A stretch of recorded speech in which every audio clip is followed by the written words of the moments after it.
rutinitas juga selalu mendoakan kepada donatur-donatur yang sudah memberikan membantu kita, sehingga alhamdulillah sampai saat ini anak-anak itu merasa nyaman, merasa senang ya dengan keberadaannya mereka di pondok ya. Karena memang kita itu juga niatnya untuk membahagiakan mereka juga. Betul.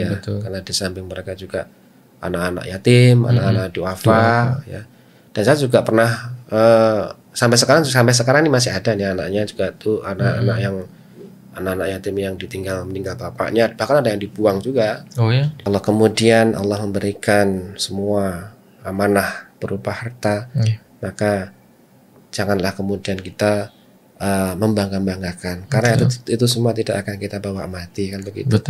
Dan harta yang sebenarnya dibawa mati itulah harta yang disedekahkan. Dan insya Allah dengan sedekah itu akan menjadi amal soleh kita. Amin. Dan insya Allah itu akan menjadi kebaikan buat kita. Ketika kita memberikan yang terbaik, maka yang terbaik itu akan kembali kepada diri kita. In ahsantum li anfusikum wa ihsantum falah. Kebaikan yang kita lemparkan, sesuatu itu, keburukan apapun yang akan terjadi itu pasti akan kembali kepada diri kita. Maka kesempatan ya, mumpung kita masih diberikan kesehatan. Betul. Ya.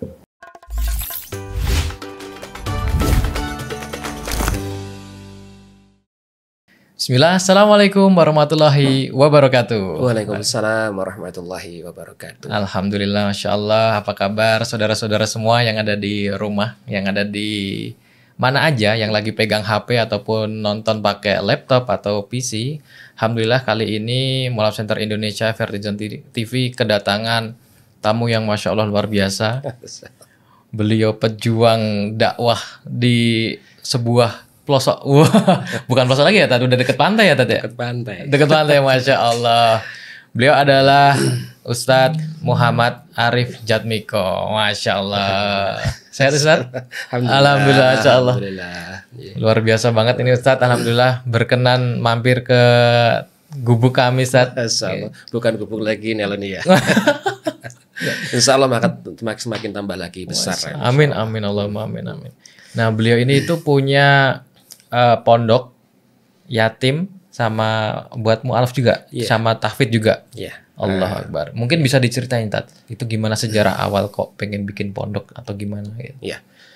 Ya baik, bismillahirrahmanirrahim. Assalamualaikum warahmatullahi wabarakatuh. Waalaikumsalam. Terima kasih Mas Andi dan Mas Eko dan tim lainnya yang sudah berkenan untuk menerima kedatangan saya sambil sharing-sharing, kemudian menginformasikan sesuatu yang mungkin insya Allah bisa bermanfaat untuk teman-teman kita di sana. Amin, insya Allah. Nah, insya Allah. Pada awalnya memang berawal dari suatu yayasan ya, yayasan yang bernama Yayasan Rumah Yatim Wiwin Muslimah. Nah, kenapa dinamakan Wiwin? Karena salah satu pendirinya beliau namanya Wiwin. Masya Allah, Masya Allah. Tapi ada yang paling istimewa lagi. Ini salah satu pejuang dakwah perempuan yang tidak pernah kenal lelah. Masya Allah. Namanya Francisca Wiwin Punati. Francisca Wiwin. Kok ada Franciscanya? Biasanya Francisca ini. Iya betul. Memang dia betul. seorang mualaf. Allahu Akbar. Masuk Islam tahun 2005. Masya Allah. Dan dari situ ketika dia masuk Islam itu banyak hal yang dia dapatkan di dalam Islam. Kemudian dia mengaplikasikan salah satu ayat.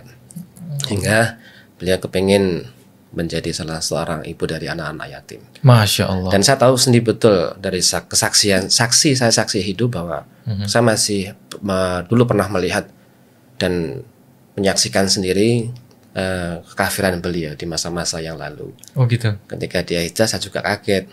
Dulu dia seorang fanatik ya. Kok sekarang kok jadi seorang muslim. Pendakwah. Iya, bajunya aja satu baju ya. Kalau dulu itu jilbabnya sekarang ini bisa jadi 2 baju dulu itu. Masya Allah. Nah itulah makanya saya juga sangat mendukung beliau dalam berdakwah.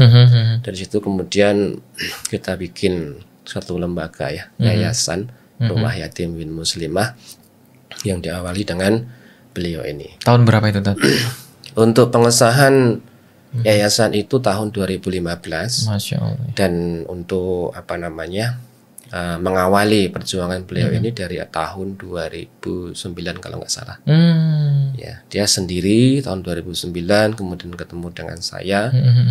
Kita kemudian bikin yayasan dengan teman-teman yang semisi dengan kita, yang sama-sama senang berdakwah di pelosok-pelosok juga. Dan alhamdulillah sampai sekarang kita juga diamanahkan oleh salah satu jamaah juga untuk membina dan mendirikan satu pondok pesantren. Hingga alhamdulillah sampai saat ini berjalan, dan mohon doanya insya Allah ke depan kita juga akan membangun asrama putri. Karena asrama putri saat ini kita dipinjemi. Oh, masih dipinjemi. Ya, masih dipinjemi. Dan ini ada rencana untuk membuat karena kita masih baru ngurus IMB-nya. Oh, berarti sudah ada ya lahannya. Lahannya sudah ada, sudah berstatus wakaf. Beliau Bapak almarhum Bapak Muhammad Munajat, beliau sudah istilahnya mewakafkan tanah itu ke yayasan kami untuk didirikan dengan amanah untuk salah satu sosial ya. Kita akan jadikan untuk asrama anak-anak yatim dan duafa. Masya Allah. Dan nanti kita programnya yang di sini adalah anak-anak untuk menghafal Al-Quran. Dan yang di Gunung Kidul itu ada 3 program, Mas Andi. Apa aja itu? Yang pertama kita akan yang saat ini yang sudah berjalan ini pondok pesantren tahfiz yatim dan duafa. Masya Allah. Ya, untuk penghafal Al-Quran. Untuk penghafal Al-Quran. Ya. Kemudian yang kedua untuk pembinaan mu'alaf. Pembinaan mu'alaf ini karena memang beliau dari mu'alaf ini sudah mengetahui sendiri ya. Dari seorang mu'alaf seperti apa ya. Perjuangannya ditendang sama keluarganya, diusir, bahkan dibully dan lain sebagainya. Maka beliau juga ingin memuliakan mu'alaf dan mengajari ketauhidan sampai nanti kemudian diajarkan keterampilan. Ya, dengan harapan nanti ketika dia sudah benar-benar istilahnya itu keimanannya ketauhidannya udah kuat, maka kita akan bina, kita akan pantau gitu. Dan kemudian yang program yang ketiga itu pesantren lansia. Oh, ada yang lansia juga, Tat? Iya, insya Allah nanti kita akan bikin pesantren lansia. Dan tidak itu aja, karena banyak hal yang kita kerjakan di sana, karena lahan di sana itu juga luas, maka kita kepingin bikin kampung muslim. Kampung muslim? Ya, kampung muslim. Luasnya berapa sih, Tat, kalau boleh tahu, Tat? Untuk saat ini kalau tidak salah sekitar 10.000, sekitar 11.000 apa 10.500 gitu ya. Masya Allah. Ya, untuk luasan dari awal wakaf itu sekitar 5.500 kalau nggak salah, atau mungkin 4.500 kalau nggak waktu itu. Dan alhamdulillah atas izin Allah udah berkembang hingga sampai dengan saat ini. Masya Allah. Dan pondok saat ini yang di Gunung Kidul itu belum ada 1 tahun itu sebenarnya. Oh iya? Belum ada 1 tahun tapi luasnya udah segitu, Tat? Iya, belum ada setahun. Maksud saya belum ada 1 tahun untuk menjalankan belajar mengajarnya. Tapi kalau mulai pembangunan dan lain sebagainya itu sekitar 2 tahun yang lalu. 2 tahun yang lalu. Iya. Masya Allah, tabarakallah. Ya. Jadi ini kan tadi ada Ibu Wiwin, Ibu Francisca tadi. Terus tadi Ustadz bilang tahu sebelumnya. Itu emang gimana sebelumnya pergerakannya beliau? Sebelumnya emang luar biasa ya. Beliau tuh dulu seorang pembenci Islam. Oh ya? Iya. Pembenci Islam? Dia sempat juga bikin menulis buku juga. Tentang apa itu? Judulnya tuh kalau nggak salah, Ku Temukan Islam Dalam Kebencian. Oke. Nanti bisa dibuka di internet itu ada. Ku Temukan Islam Dalam Kebencian. Ya, akhirnya beliau kenapa bisa masuk Islam karena kapster-kapsternya dulu itu juga Muslim semua, sehingga mungkin dakwahnya salah satu kapster itu sehingga Bunda Wiwin itu bisa bersyahadat. Masya Allah. Gitu. Emang dulu metodenya apa sih yang dikerjain mereka itu kalau di sana? Kalau dakwah versi mereka dakwah mereka dulu kalau menurut pengakuan beliau itu pernah ya katolikisasi pemurtatan itu. Beliau itu dulu ya membahagiakan, artinya kita itu umat Islam dibikin istilahnya itu apa ya? Terlena, pakewoh atau pakewoh ya, bahasa Jawanya pakewoh ya, dibikin nggak enak, sehingga kalau kita sudah tidak enak itu kalau diminta sesuatu pasti kita akan mau. Gitu. Nah itu trik yang digunakan oleh beliau. Sehingga triknya yang dulu digunakan itu digunakan untuk dakwah sekarang. Sekarang tuh kalau kita dakwah ke luar kota, itu kita selalu membawa nasibok, kemudian entah itu bantuan untuk pembangunan masjid, entah itu bantuan-bantuan yang lain, sifatnya itu membuat jamaah setempat senang. Sehingga dengan kita buat senang dulu, maka dia akan semakin semangat untuk mengaji kan begitu. Siap. Nah, makanya trik yang dulu beliau gunakan di masa zamannya dulu, alhamdulillah dipakai sekarang ini. Sehingga ketika kita dakwah di pelosok-pelosok itu sering ditunggu-tunggu kok lama nggak datang. Gitu ya.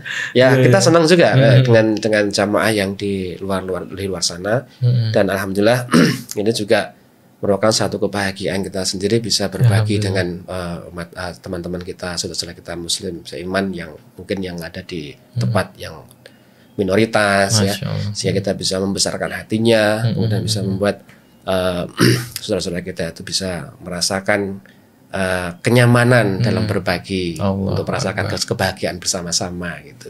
Masya Allah. Seiring berjalannya waktu tuh, Tat, waktu itu berarti kenal Ustadz udah Muslim ya? Waktu kenal saya tuh beliau masih Katolik. Masih Katolik. Oh gitu. Beliau masih Katolik. Dan masih keras atau gimana masih? Dan masalah kalau dulu itu memang masalah kolot memang iya. Jadi dia itu saklek sekali orangnya. Ya saklek sekali waktu di zaman masih Katolik. Tapi ketika tahun 2012 itu saya ketemu beliau itu alhamdulillah sudah mulai berubah. Karena saya mengenali suaranya waktu itu. Mengenali suaranya, kemudian beliau menyampaikan ke saya kalau sudah masuk Islam dan lain sebagainya, sudah bercerita panjang lebar sama saya, terus dakwah ke sana ke sini ya. Waktu itu ya saya ngantar ke beliau itu sampai sekarang, ngantar ke dakwah ke beliau ke pelosok-pelosok yang saat itu kan beliau kan dulu suka dakwah sama tim DMC Pak ya waktu itu ya. Iya, DMC. Dakwah itu saya lupa namanya karena beliau yang sering ikut dakwah sama Pak Edi kalau nggak salah waktu itu. Sampai sekarang ya. Oke. Terus ngomongin yang program-program yang ada di pondok itu kan dengar-dengar tadi nggak cuma satu tempat, lokasinya dari mana aja tuh, Tat? Oh ya, kalau untuk kantornya itu di Jalan Veteran. Di Jalan Veteran tuh terminal Warung Boto. Jadi perempatan SGM itu ke selatan, sebelum lampu merah kanan jalan. Dan itu pun sebelum lampu merah kanan jalan. Iya, pas pertigaan. Kalau ke kanan itu kan ya? Sebelumnya. Kan sebelumnya ada pertigaan itu. Iya, ada pertigaan itu. Kalau kanan ke Jalan Babaran, pas pojokan itu. Oh, di situ. Iya. Iya.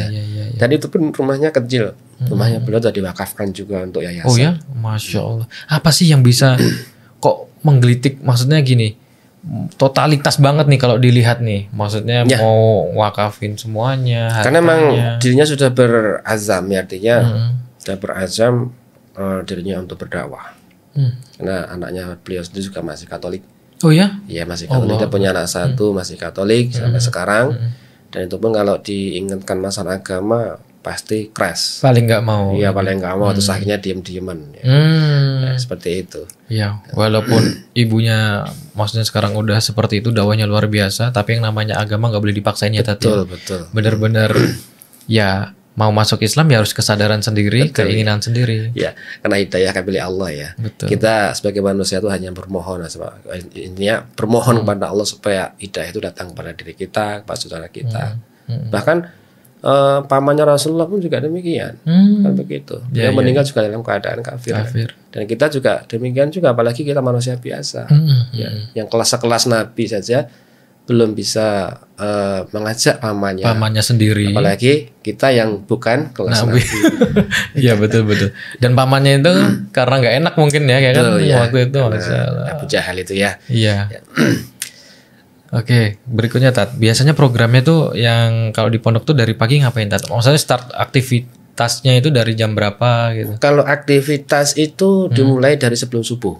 Sebelum subuh itu mereka kita ajarkan untuk tahajud, kemudian sholat subuh berjamaah. kemudian setoran hafalan setelah sholat subuh, hafalan Quran, setelah itu sholat duha, istirahat, dan mungkin ada materi-materi fikih dan lain, akidah dan lain sebagainya. Masya Allah. Ya, kemudian kalau hari Senin itu mereka puasa sunnah, hari Kamis juga puasa sunnah.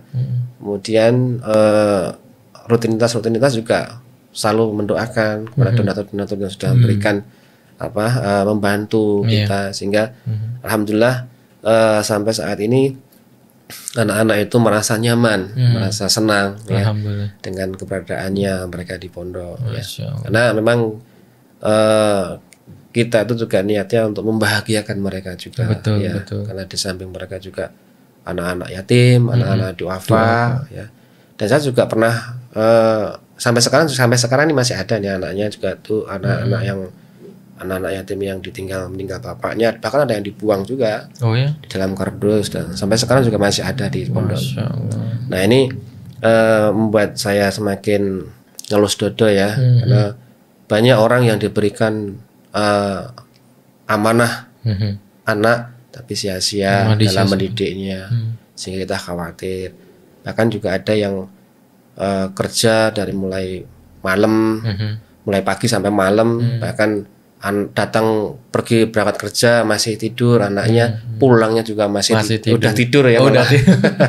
Dan ini tidak pernah ketemu dengan anaknya. Ini membuat kita juga merasa prihatin juga. Benar. Dan itu tidak hanya anak yatim dan duafa saja, umum pun juga kita terima. Artinya bagi yang ingin masuk ke pondok kami tetap siap ya. Dan semuanya gratis, Mas.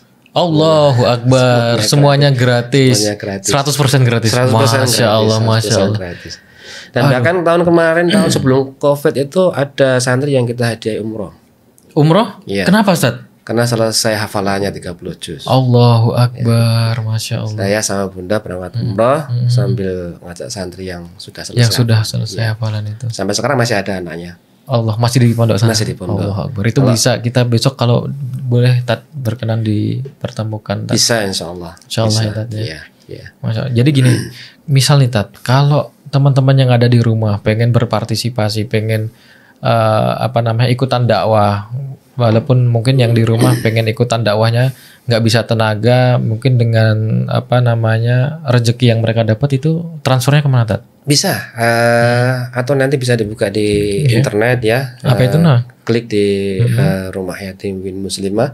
Di situ ada nomor rekening, ada nomor kontak saya juga. Ya, maka ada juga mapnya, alamat kantor kita. Semuanya lengkap di situ. Udah ada semuanya. Sudah ya? ada di situ. Rumah Yatim Wiwin Muslimah. Jadi Rumah klik aja di Google Muslimah. Rumah Yatim Wiwin Muslimah. Ya. Oke, siap. Ya. Jadi buat teman-teman yang ada ataupun yang bingung nih tadi mau ngontak itu nanti ataupun mau transfer, nanti insya Allah kita masukin di deskripsi di bawah, Ustaz. Insya Allah. Jadi nanti teman-teman bisa langsung baca di bawah ini. Nah, itu nomor rekeningnya Rumah Yatim Wiwin Muslimah, dan nanti ada nomor kontaknya juga. Jadi bisa langsung kontak ke nomor tersebut ya, nomor adminnya Ustaz ya. Betul. Nanti kalaupun teman-teman mau datang ke situ juga insya Allah nanti kita sediakan Google Maps-nya. Jadi bisa langsung menuju ke lokasi yang dituju seperti itu. Ya, zaman sekarang kan zaman canggih, artinya zaman teknologi digital. Jadi apapun itu sangat mudah sekali. Betul. Bahkan transparansi untuk penyaluran zakat, infak, sedekah itu kita akan laporkan. Masya Allah. Sehingga kita ingin bahwa apa yang diamanahkan ke kita itu semuanya sudah tersalurkan dan menjadi salah satu harapan yang para pemberi zakat ini untuk memberikan sesuai dengan akadnya. Betul banget. Ya. Jadi teman-teman silahkan yang ingin berpartisipasi, ingat ini Pondok Tauhid nampung duafa, yatim juga, dan semuanya gratis. Jadi kalian yang ada di rumah silahkan berlomba-lomba dalam kebaikan. Kita nggak tahu amalan mana yang diterima sama Allah, tapi setidaknya kita terus ikhtiar ya Ustaz. Betul Masya Allah. Siapa tahu yang satu itu diterima Allah dan itu menjadi pemberat pahala kita kelak di surga di akhirat. Masya Allah. Dan insya Allah ketika anak-anak nanti selesai dalam menjalankan pendidikan di pondok akan mendapatkan 3 ijazah. Ijazah pondok, ijazah tahfiz, kemudian ijazah pendidikan formal.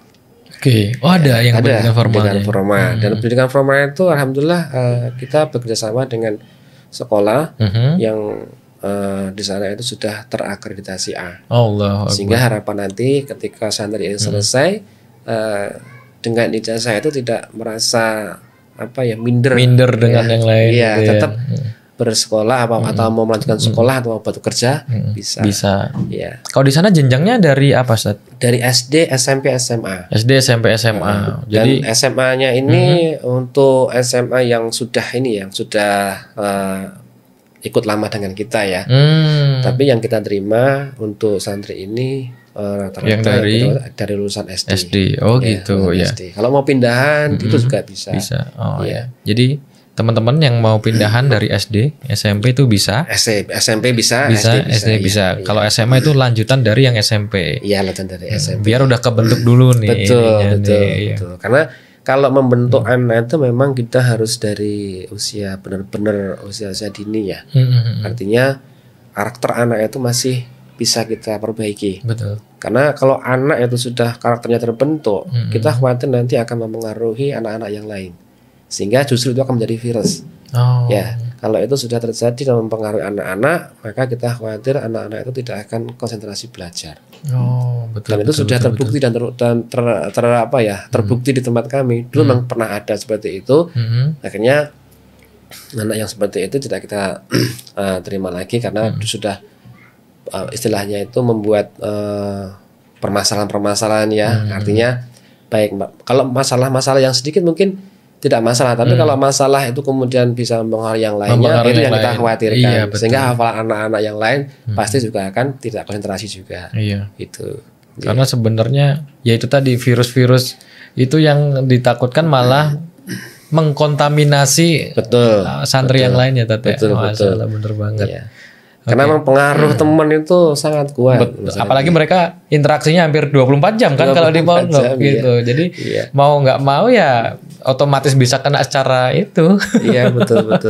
Jadi memang betul. Makanya harus kita bentuk santri ini dari usia yang mungkin masih sejak dini mungkin. Betul. Ya. Kalau misalnya ini ini kan udah mau mendekati hari kurban nih, paling tinggal berapa hari lagi sih nih? 2-3 hari lagi ya. Hari. Itu bisa nggak sih teman-teman yang misalnya di rumah pengen nitipin hewan kurbannya, mungkin yang ada di Jakarta atau di Kalimantan gitu, kontak di situ bisa ya Tete? Bisa sekali. Sekali. Bisa sekali itu langsung nanti kita akan potong di pondok dan itu kita akan salurkan ke ke masyarakat Gunung Kidul ya. Tidak hanya di pondok saja, tapi itu juga akan kita salurkan ke tempat-tempat dakwah kita di warga-warga setempat, kemudian tempat-tempat yang biasa kita dakwahi, sehingga mereka merasa diperhatikan. Gitu. Karena memang kondisi seperti ini kan tidak semua bisa berkorban ya. Betul, artinya memang ini merupakan salah satu perjuangan kita dengan kondisi yang serba sulit ini. Mungkin ada saudara kita yang lebih sulit lagi di daerah Gunung Kidul yang tidak pernah makan daging dan sebagainya. Dan alhamdulillah dengan kondisi seperti itu, kalau ada teman-teman yang ingin berkorban di tempat kami akan terima dan kami akan salurkan ke daerah-daerah binaan kita. Masya Allah, luar biasa. Sama ini Ustaz, boleh nggak kita besok kawan-kawan main ke pondok sama untuk ngeliput buat boleh tahu kegiatan di sana. Boleh sekali. Jadi aman ya, nggak ada social distancing atau gimana gitu atau apa? Kalau yang di Pondok Wonosaban yang saat ini yang di Asrama Wonosaban itu karena kondisi ya. Karena banyak mereka saudara kita di daerah sana yang warga juga ada yang kena. Itu memang kita menjaga. Iya, betul. Supaya benar-benar steril dari hal-hal yang sifatnya virus kan begitu. Tapi kalau yang sama aja sih sebenarnya di Gunung itu juga sebenarnya sama aja. Karena mungkin nanti setelah KPPM ya, PPKM ya, setelah PPKM insya Allah bisa kita agendakan untuk silaturahmi tempat kita. Amin, insya Allah. Dan PPKM berakhir pada tanggal, katanya informasinya sampai tanggal 1 Juli. 1 Agustus. Diperpanjang berarti ya? Dari yang 20 sekarang ke Kabarnya kan sampai tanggal 24 ya, 25 ya. Nah itu dia ya, itu jadi PR kita semua sih ya.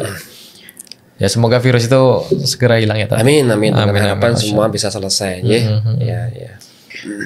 Ada nggak Tat awal-awal dulu waktu bikin pondok di sana itu mungkin ada warga yang nggak setuju atau ada tantangan lain atau gimana Tat?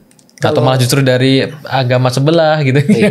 Kalau tantangan di sana itu kayaknya nggak begitu ini ya. Cuman karena mayoritas di daerah Pondok Gunung Kidul itu sudah beragama Islam dan kalau dilihat dari ketaatan dan keimanannya mungkin masih Islam-Islaman ya, karena ada sebagian juga yang belum bisa baca Al-Quran, bahkan juga masih belum sholat tepat waktu dan lain sebagainya.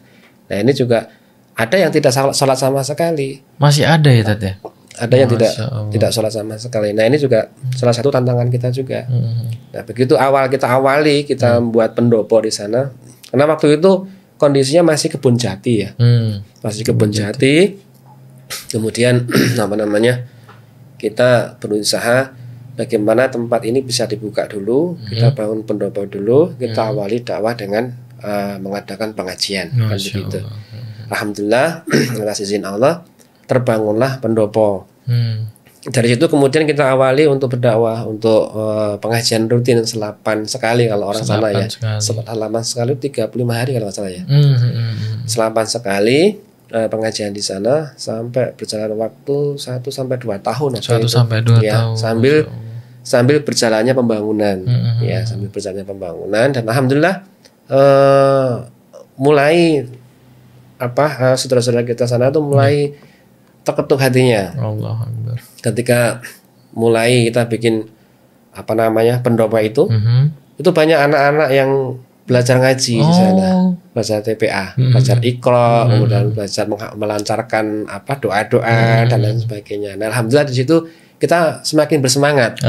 Semakin bersemangat dan kita mulai bergerak lebih cepat lagi ya. Artinya bagaimana kemudian kita mengharapkan pondok ini segera jadi. Dan atas izin Allah dalam kurun waktu 2 tahun kalau nggak salah itu sudah mulai terbangun semuanya dan mulai masuk tahun yang ketiga kalau lupa saya kalau nggak salah tahun ketiga ini itu sudah mulai menerima santri. Dan santri yang saat ini ada angkatan pertama itu belum ada 1 tahun. Oh ya? Belum ada 1 tahun ya? Itu di sana sekitar 65 sama mudirnya sama pengasuhnya juga ada di sana. Masya Allah, dan sekali lagi itu gratis teman-teman. Dan semuanya gratis. Masya Allah. Ya. Dan alhamdulillah ada juga yang dari luar Jawa. Oh iya? Ya, ada yang dari mana paling jauh Tat? Papua. Papua. Ada yang dari Papua. Dari Papua? Dari Papua. Allah Akbar. Dari Papua, kemudian dari Makassar, kemudian dari mana lagi ya? Jawa Barat juga ada. Kemudian yang dari Nias juga ada. Ya, alhamdulillah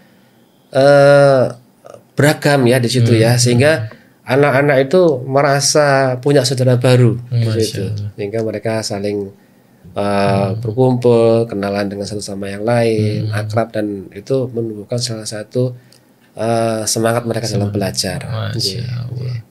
Ya, jadi buat teman-teman, kalaupun pengen anaknya yang dari SD dibawa ke pondok rumah Wiwin Muslimah. Rumah yatim Wiwin Muslimah.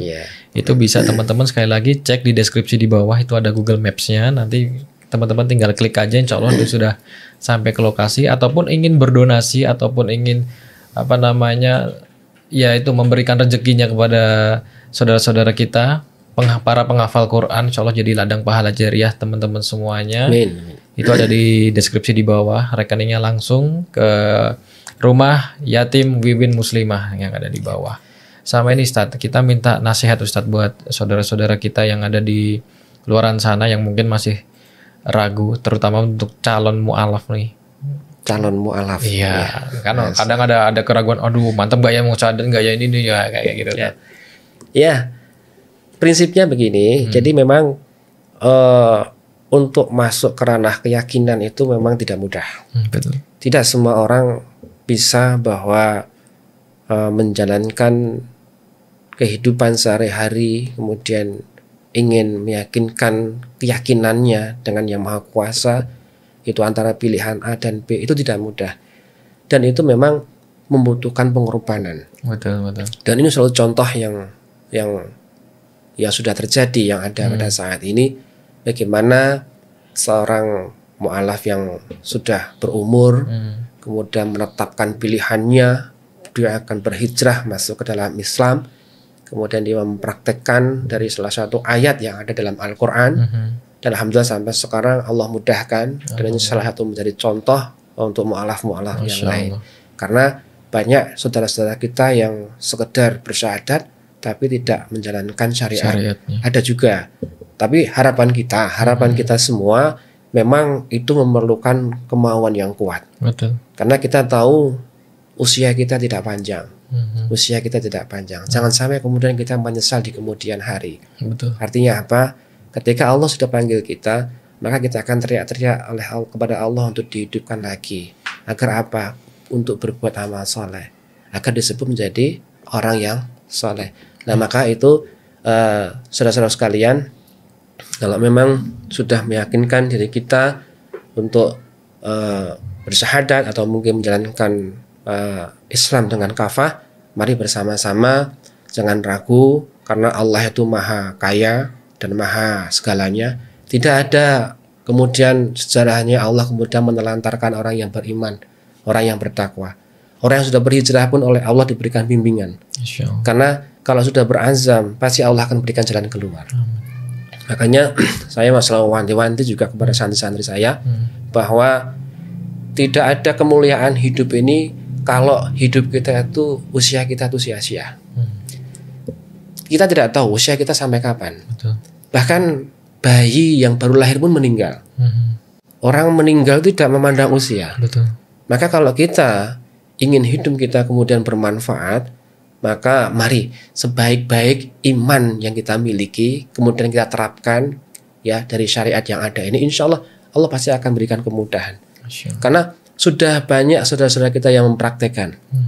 Ya, karena seperti contoh yang sudah ada di pondok ini, dari perjalanan jauh ya, dari luar pulau, yang kalau ditempuh dengan perjalanan darat itu mungkin bisa mencapai berhari-hari. Sampai di Gunung Kidul hanya untuk belajar Iqra. Sampai di Gunung Kidul hanya ingin mengetahui apa itu Islam. Betul. Ya. Dan alhamdulillah atas izin Allah dengan semangatnya, maka sampai saat ini beliau ini sudah bisa belajar, sudah bisa membaca Al-Quran dengan benar, kemudian sudah bisa melantunkan azan. Belum ada setahun. Belum ada setahun itu. Belum ada setahun di tempat kami mu'alaf ini sudah bisa membaca Al-Quran, kemudian sudah mulai menghafal, Nah, ini merupakan salah satu potret ya, contoh yang seharusnya kita yang masih diberikan hidayah oleh Allah ini, maka jangan ragu untuk menjalankan syariat dengan benar, karena insya Allah pasti akan Allah berikan jalan yang tidak disangka-sangka, apapun, baik itu rezeki maupun ketenangan hati yang kita miliki. Masya Allah. Dan insya Allah Mas Andi, ke depan ketika nanti tahapan yang pertama ini sudah berjalan, kita akan jalankan yang program kita yang ketiga, yaitu pesantren lansia. Karena dengan pesantren lansia ini kita memandang insya Allah bisa memberikan pencerahan. Amin. Karena banyak saudara-saudara kita yang sudah pensiun kemudian nggak tahu mau berbuat apa ya, maka di situ kita akan sediakan tempat untuk belajar, untuk bersama-sama mendekatkan diri kepada Allah, sehingga intinya dalam pesantren lansia ini bisa mengisi hati yang saat itu kosong. Kan begitu. Biasanya kalau orang yang pensiun itu kalau sudah selesai dari masa jabatannya, mereka tidak ada kegiatan, bingung mau ngapain. Nah, di situ kita akan sediakan tempat untuk belajar agama, ya, untuk bersilaturahmi dengan santri-santri kita yang lain, dan menjalankan program dari apa yang kita siapkan di pondok kita.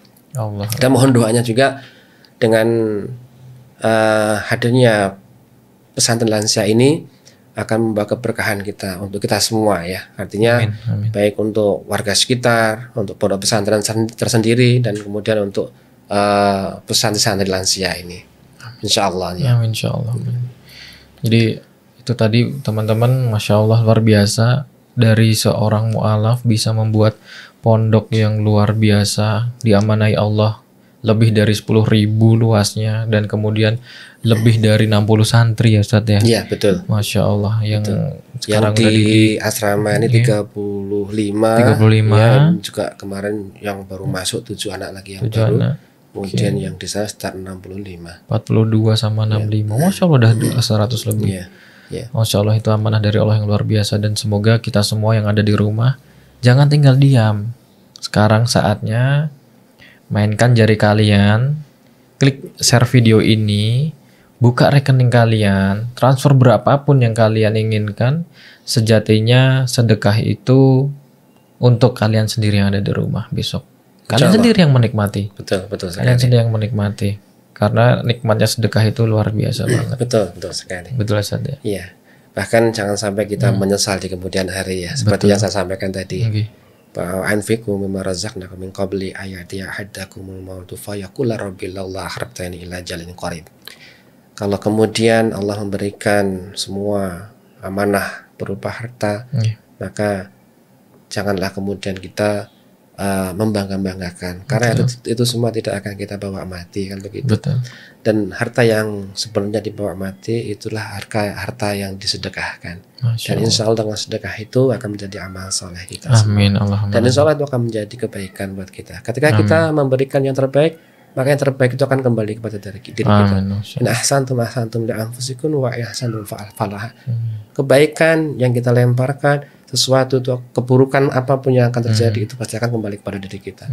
Maka kesempatan ya, mumpung kita masih diberikan kesehatan. Betul. Ya, untuk orang yang sakit ya, kalau kepengen kemudian disembuhkan oleh Allah setelah berobat, setelah berikhtiar, maka itu bisa menjadi salah satu solusinya, yaitu bersedekah, kan begitu. Da'u mardakum bisadaqah, kan begitu. Jadi sedekah itu juga salah satu obat untuk menyembuhkan penyakit, kan begitu. Betul banget. Sama mohon doanya Ustadz buat saudara kita Abah Fani yang kondisinya sekarang masih di ICU. Mohon doanya semoga diberi kesembuhan. Sama saudara-saudara kita yang sedang isoman di rumah, semoga Allah angkat sakitnya, digugurkan dosanya, dan semua ya insya Allah kalau kita bisa dikumpulkan di jannahnya. Amin. Mudah-mudahan saudara kita, pejuang kita, mujahid kita, Kang Fani ya, yang kalau saya mengingat perjuangan beliau luar biasa. Yang saat ini diberikan ujian ya, dengan kondisi yang saat ini dialami, mudah-mudahan segera Allah angkat penyakitnya. Mudah-mudahan dengan kesembuhan itu akan menjadi salah satu jalan terang untuk kita semua. Amin Allahumma amin. Amin Allahumma amin. Ya, ada rasa sangat ada ya, itu rasa yang sangat sedih yang mendalam yang dirasakan beliau saat ini. Mungkin kita semua yang masih diberikan kesehatan, marilah kita jangan pelit-pelit dalam memberikan doa kepada saudara kita. Terlebih dari beliau Kang Fani yang salah satu pejuang dan salah satu teman yang sangat luar biasa dalam berdakwah. Dan itu salah satu menjadi motivasi kita semua. Marilah janganlah kemudian kita pelit untuk memberikan doa kepada beliau yang saat ini sedang tertidur di rumah sakit. Mudah-mudahan diberikan yang terbaik oleh beliau. Amin. Dan harapan kita beliau kembali bersama kita lagi. Amin, untuk bersama-sama berjuang dan berdakwah lagi. Amin insyaallah. Amin insyaallah. Tabarakallah. Ya, banyak hal sih kita yang dilakukan di sini Ustadz. Jadi Vertizon TV juga masih kecil, masih perlu belajar banyak dari Ustadz yang Masya Allah luar biasa kegiatannya tiap hari berdakwah tanpa kenal lelah. Dan mohon doanya juga semoga Vertizon TV ini Allah mampukan, Allah istiqomahkan dalam memberi manfaat kepada umat. Amin.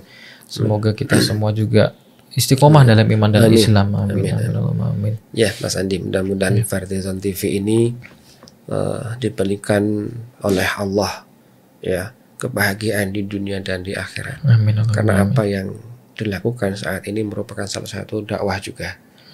Dakwah itu tidak seperti apa yang kita bayangkan. Ketika kita mampu, kita bisa berbuat untuk umat, maka insya Allah itu tercatat sebagai dakwah kita. Kebaikan sedikit pasti akan Allah catat. Amin. Kebaikan yang sedikit ini kemudian kalau Allah ridho akan menjadi kebaikan kita di dunia dan di akhirat. Amin.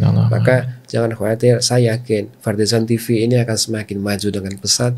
Karena juga harapan kami semua, Fardizon TV ini sebagai salah satu busur panah yang kemudian bisa melesat secepat mungkin ya untuk membantu teman-teman kita yang saat ini ya sedang membutuhkan informasi. Karena penting sekali informasi di era zaman sekarang ini. Karena khususnya bagi saudara-saudara kita di pelosok sana yang butuhkan bantuan terkait dengan masalah informasi, karena mereka mungkin saat ini merasa sendiri ya, tapi ketika sudah kita masuki terkait dengan masalah informasi yang seperti ini, maka banyak orang akan tahu. Dan disitulah salah satu dakwah dari Mas Andi. Insya Allah dengan Fardizon TV ini ya, satu orang yang tahu kemudian memberikan satu informasi kepada orang lainnya, itu akan menjadi salah satu sedekah jariyah Mas Andi dan tim. Amin. Amin. Ya, syukron Ustaz. Terima kasih sebelumnya udah berkenan hadir, dan kita juga mohon bimbingannya, semoga Fardizon TV ini tetap itu tadi istiqomah dalam dakwah. Amin. Monggo kita tunggu nanti kedatangannya setelah PPKM ini. Insyaallah. Silaturahmi di tempat kami, dan mungkin kapan-kapan nanti bisa bincang-bincang dengan santri kami yang kemarin kita hadiahi umroh nih. Masya Allah, siap Ustaz. Siap. Dengan senang hati insya Allah kita kesana nanti besok. Ya, mungkin itu dulu dari kami Ma'ruf Center Indonesia Fardizon TV. Semoga bisa mengambil ibroh pada tayangan kali ini, dan semoga sekali lagi buat teman-teman, semoga Allah beri kesehatan semuanya. Amin. Adapun yang sedang diberi ujian berupa sakit, insya Allah itu sebagai penggugur dosa. Amin. Dan semoga semuanya diberikan keberkahan rahmat dari Allah SWT. Amin. Sekian dulu dari kami. Assalamualaikum warahmatullahi wabarakatuh. Waalaikumsalam warahmatullahi wabarakatuh.